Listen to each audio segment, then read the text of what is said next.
bom dia. Agora são 11h39. Estamos de volta com mais informações neste domingo de eleições.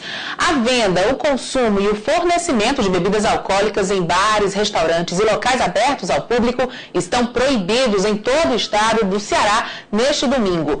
A proibição vale até às 6 da noite de hoje e será válida também para o dia 26 de outubro, caso haja segundo turno. A medida foi divulgada através de portaria, assinada pelo secretário de Segurança, Servilho Paiva. A decisão considera que o uso exagerado de bebidas alcoólicas pode vir a prejudicar a normalidade dos trabalhos eleitorais. A fiscalização será feita por todas as instituições policiais que compõem o sistema de segurança pública aqui do estado. E vamos agora direto ao Tribunal Regional Eleitoral do Ceará saber como está o trabalho neste dia de votação. Quem está lá e fala ao vivo com a gente é a repórter Darley Mello. Olá, Darley. Olá, Joana, voltamos mais uma vez falando ao vivo aqui do TRE, no centro da cidade. Olha, até o momento nós temos números atualizados em relação a problemas que urnas apresentaram em suas zonas eleitorais. 377 ocorrências, 159 aqui em Fortaleza. Os principais problemas são, por exemplo, data e hora erradas. Também quando foram imprimir a zerésima, que é um comprovante que diz se a zona está... a máquina realmente está zerada, com nenhum outro tipo de dado, também teclado, travado, e as providências normais são realmente a substituição dessas máquinas, a troca de bobina, também a reinicialização dessa urna. Mas fora isso, tudo está transcorrendo normalmente, não houve o comprometimento aí da votação por conta disso. E a Procuradoria Regional Eleitoral também está de plantão, auxiliando aí nos trabalhos, recebendo denúncias e também fazendo apurações. Quem está aqui do meu lado é o doutor Rômulo Conrado, que é o Procurador Regional Eleitoral. Como é que estão as denúncias, né? Como é que está sendo essa apuração? O que é que já tem chegado para vocês aqui nesse domingo? Bom dia, nós temos recebido inúmeras denúncias relativas a ocorrências de compra de voto, transporte de eleitores e boca de urna, que foram as ocorrências mais frequentes nesse final de semana no interior do estado e na capital. Quando a gente fala da boca de urna, né? O que é que caracteriza esse crime? O que é que tem sido observado para que realmente essas pessoas precisam ser conduzidas à delegacia? Bom, a prática de atos de propaganda que é vedada no dia das eleições, e especialmente o uso de camisas em cores padronizadas em situação de aglomeração de eleitores. Essas situações têm sido as que têm mais levado frequentemente às detenções realizadas pela Polícia Militar e Polícia Federal. E aí essas notificações são repassadas aqui para vocês que estão de plantão, acompanhando de perto essas denúncias. Como é que é o procedimento depois? Essas pessoas são levadas à delegacia, presas em flagrante, assinam algum termo? Como é que funciona? Isso, em relação aos crimes mais graves que foram verificados, que são a corrupção eleitoral e o transporte de eleitores, é lavrado um auto de prisão em flagrante e se verifica se a pessoa presa tem direito ou não à liberdade condicional, ao deferimento de fiança. Em outras situações, é lavrado um termo de ocorrência e se impede a realização da propaganda e depois esse termo é encaminhado ao judiciário para que se analise a propositura de alguma pena alternativa.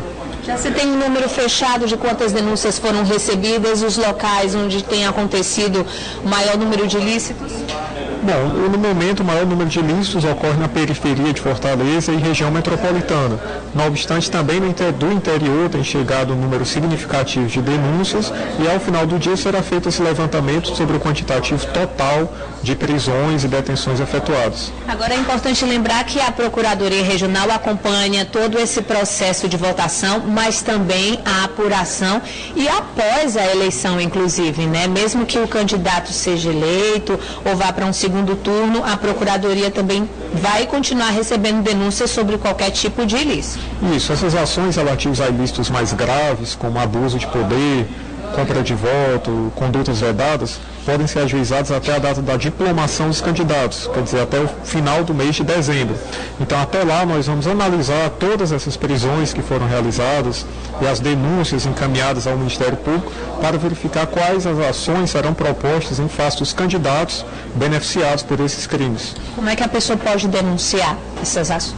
Bom, são encaminhadas denúncias tanto ao Tribunal Regional Eleitoral, através do telefone 148, e denúncias encaminhadas à Procuradoria Regional Eleitoral. Então, com base nessas denúncias, é feita uma triagem para verificar situações mais graves, e essas situações mais graves serão objeto de ações ajuizadas oportunamente. A Procuradoria Regional Eleitoral fez um balanço, desde o início de julho até a última sexta-feira, 601 denúncias. A gente já sabe quantas delas foram comprovadas, como é que está sendo o encaminhamento dessas denúncias? Bom, todas essas denúncias eram relativas à propaganda eleitoral. Essas ações tinham que ser ajuizadas até a data das eleições e serão oportunamente julgadas. Agora nós vamos nos concentrar na apuração de atos mais graves, quer dizer, situações de abuso de poder econômico. E essas situações serão analisadas e são aquelas situações mais graves que espelham comprometimento das eleições.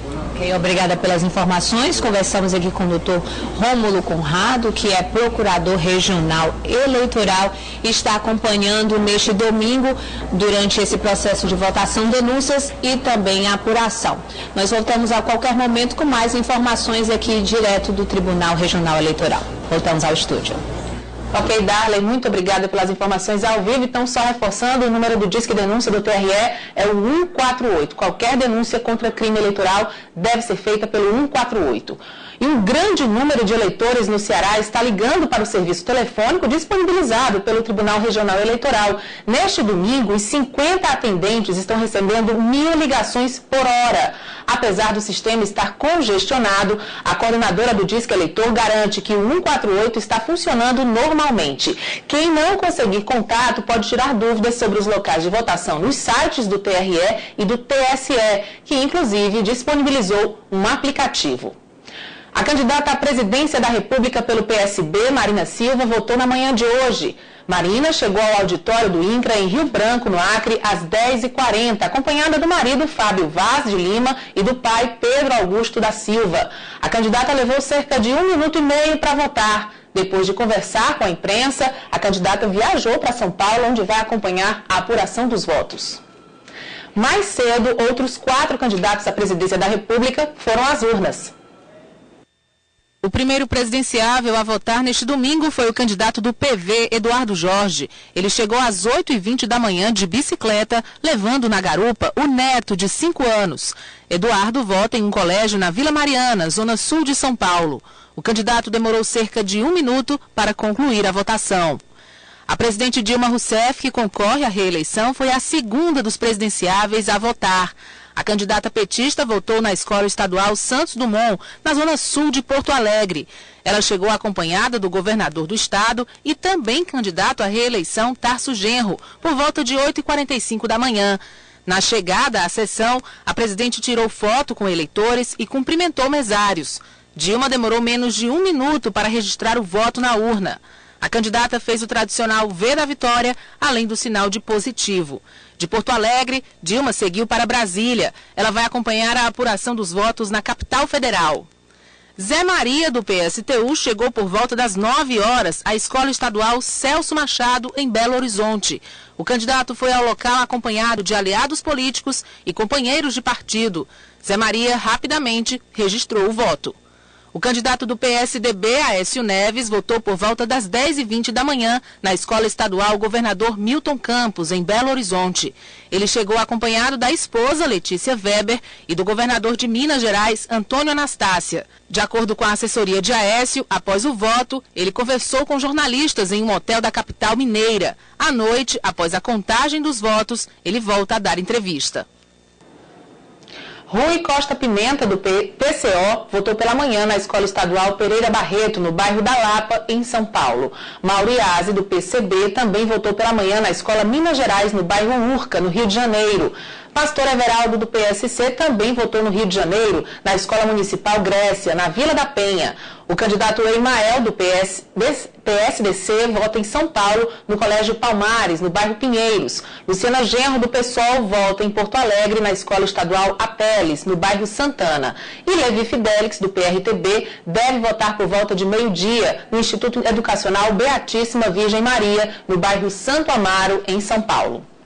A Polícia Federal já começou a flagrar crimes eleitorais neste dia de votação. Quem nos traz informações ao vivo por telefone é a repórter Maiara Mourão. Maiara, qual é o balanço desta manhã? Oi, Joana, bom dia.